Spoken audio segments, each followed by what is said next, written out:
दरवेळेस जेव्हा नक्षत्रांची मोजणी केली जाते तेव्हा पाऊस जवळ आला की शेतकरी असे आभाळाकडे बघतात. पण यावर्षी फक्त शेतकरी नाही, या देशातला प्रत्येक जण आभाळाकडे नजर लावून बसला. कारण जूनचा 15 चालून गेलाय तरी पावसाचा पत्ता नाहीये. पाऊस येणार कधी याचा अंदाजही लागत नाहीये असं काहीसं वातावरण आहे. कारण प्रचंड उकाडा सध्या जाणवतोय. सगळ्यात महत्त्वाचं म्हणजे एकीकडे शेतकरी पेरणीसाठी खोळंबलेत आणि दुसरीकडे शहरांमध्ये सुद्धा पाण्याची प्रचंड टंचाई जाणवायला लागली. याशिवाय पाऊस कधी येईल याची खात्री आत्ताही देता येत नाही आणि या सगळ्यासाठी कारण ठरले ते म्हणजे एल निनो हा फॅक्टर. तसा हा एल निनो दर काही वर्षांनी येतच असतो, पण यावेळेस त्याची तीव्रता जास्त आहे असं सांगितलं जातं. म्हणजे उन्हाळाही मोठा असेल, उन्हाळाही तीव्र असणार आणि पाऊस कमी असणार, त्यामुळे दुष्काळाचं संकट असू शकतं अशी ही परिस्थिती. भारतासारख्या देशांमध्ये ही परिस्थिती फक्त पाण्याच्या उपलब्धतेपुरती मर्यादित राहत नाही. कारण भारतासारखा देश हा कृषीवर मोठ्या प्रमाणावर अवलंबून आहे आणि या क्षेत्रावर मोठ्या प्रमाणावर अवलंबून आहे भारतातली मोठी लोकसंख्या.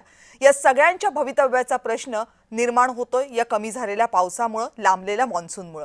पण या सगळ्याला उत्तर कसं द्यायचं?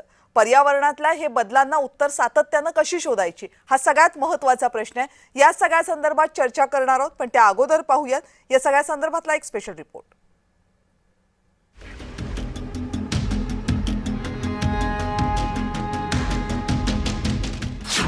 अर्धा जून सरून गेलाय तरी अजूनही पावसाची म्हणावी तशी एंट्री झालेलीच नाहीये. मुंबई, पुणे, ठाणे, नाशिक इथं पावसाचा थेंबही पडलेला नाहीये.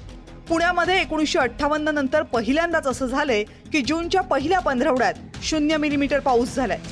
मुंबईसाठी तर गेल्या 20 वर्षांमधला हा सर्वात कोरडा जून आहे. त्यामुळे मुंबईला पाणी पुरवठा करणाऱ्या तलावांची परिस्थिती बिकट झाली आहे.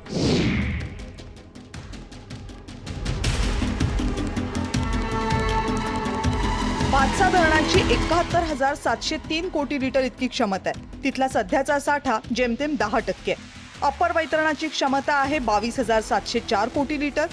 सध्या तिथं काहीच साठा पाण्याचा शिल्लक नाहीये. मध्य वैतरणामध्ये 19,353 कोटी लिटर इतकी क्षमता आहे. तिथला सध्याचा पाणी साठा आहे 11.20%. तानसा धरणामध्ये 14,508 कोटी लिटर इतकी क्षमता आहे. तिथला उपलब्ध पाणी साठा सध्या फक्त 5.53%. मोडक सागर तलावाची 12,893 कोटी लिटरची क्षमता आहे. तिथं सध्या 30.89% पाणीसाठा शिल्लक आहे. विहार धरणाची 2,769 कोटी लिटर इतकी क्षमता आहे.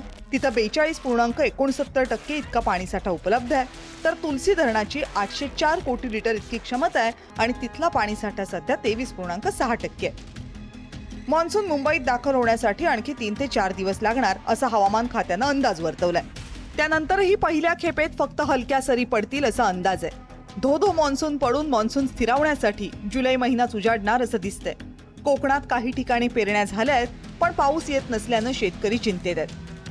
मुळात मान्सूनचा प्रवाह आणि पश्चिमेकडून वाहणारे वारे कमकुवत झाल्यामुळं मान्सून दक्षिण कोकणात थांबून राहिल्याची स्थिती निर्माण झाली आहे. त्यात एल निनोची भर पडली आहे. प्रशांत महासागरातील पाण्याचं तापमान वाढलंय, त्यामुळे आशिया खंडातील अनेक देशांमध्ये मान्सून पोहोचलेला नाही.